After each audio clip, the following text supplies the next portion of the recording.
పార్టీలో ఎవరు ఏ సేవలు చేస్తే ఆ సేవలు గుర్తింపుగా నాయకులు గుర్తించి ఇలాంటి అవార్డులు వచ్చేది వస్తుంది.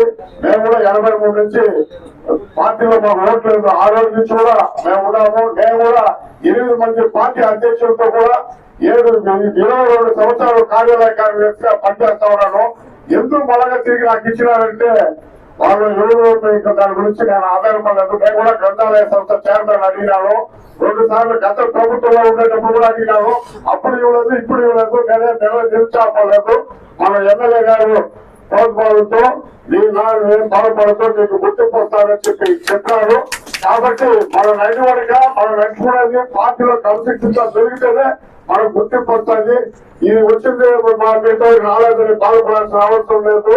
మన క్రమశిక్షణమైనటువంటి పార్టీ మన యొక్క క్రమశిక్షణతో పనిచేస్తాము. పార్టీ కాబట్టి వారికే గుర్తింపు వస్తుంది. కాబట్టి అవకాశం ఇచ్చిన పెద్దలకు ధన్యవాదాలు చెప్పుకుంటూ జై తెలుగుదేశం, జై చంద్రబాబు నాయుడు, జై లోకేష్ బాబు.